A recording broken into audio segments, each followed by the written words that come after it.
একটুখানি কথার মধ্যে ঠাকুর শ্রী রামকৃষ্ণ সমাধিস্থ ছোট খাটনিতে বসিয়া আছেন। ভক্তেরা চতুর্দিকে উপবিষ্ট। সমাধি ভঙ্গ হইলে ঠাকুর দৃষ্টিপাত করিয়া দেখিলেন এক ঘর লোক তাহার দিকে চাহিয়া রহিয়াছে। তখন তিনি আপনা আপনি বলিতেছেন, বিষয় লোকের জ্ঞান কখন দেখা দেয়?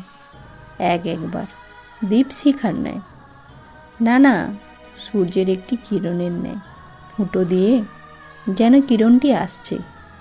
বিষয় লোকের ঈশ্বরের নাম করা অনুরাগ নাই।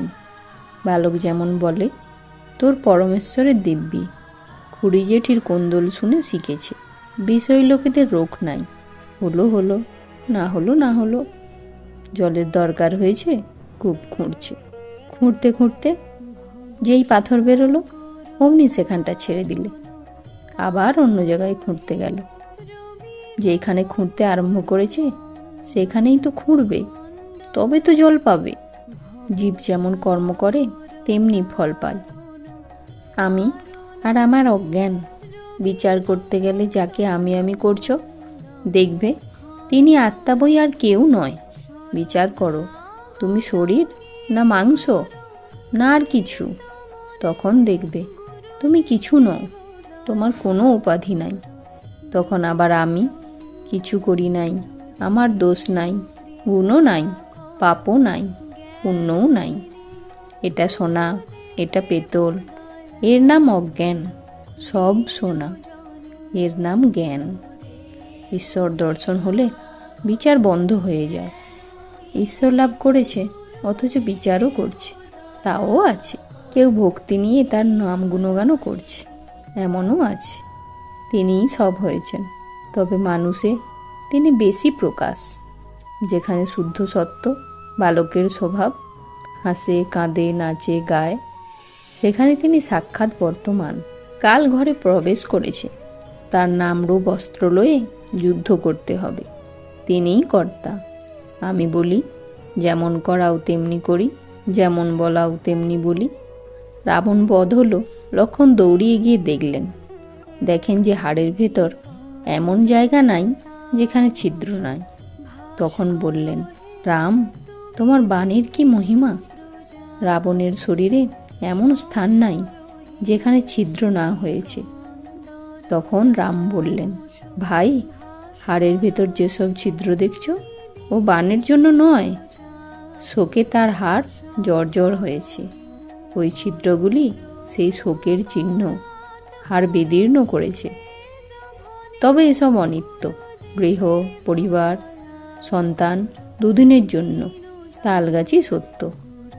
দু একটা তাল খসে পড়ছে, তার আবার দুঃখ কি? ঈশ্বর তিনটি কাজ করছেন, সৃষ্টি, স্থিতি, প্রলয়। মৃত্যু আছেই, প্রলয়ের সময় সব ধ্বংস হয়ে যাবে, কিছুই থাকবে না। মা কেবল সৃষ্টির বীজগুলি কুড়িয়ে রেখে দেবেন, আবার নতুন সৃষ্টির সময় সেই বীজগুলি বার করবেন। সংসার কর্মভূমি, এখানে কর্ম করতে আসা। কিছু কর্ম করা দরকার, সাধন। তাড়াতাড়ি কর্মগুলি শেষ করে নিতে হয়। স্যাঁকড়ারা সোনা গলাবার সময় হাপড়, পাখা, চুং দিয়ে হাওয়া করে, যাতে আগুনটা খুব হয়ে সোনাটা গলে। সোনা গলার পর তখন বলে, তামাক সাজ।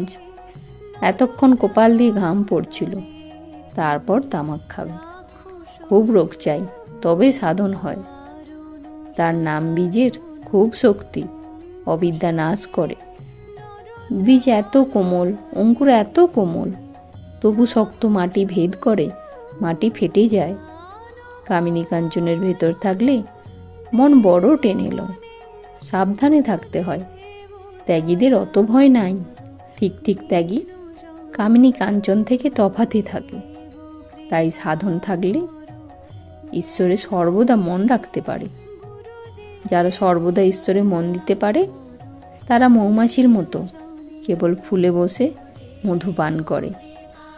সংসারে কামিনী কাঞ্চনের ভেতরে যে আছে, তার ঈশ্বরে মন হতে পারে, আবার কখনো কখনো কামিনী কাঞ্চনেও মন হয়।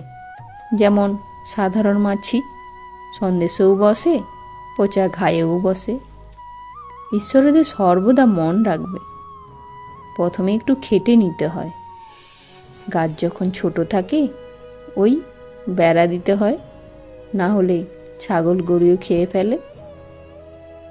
জয়তু শ্রীরামকৃষ্ণ।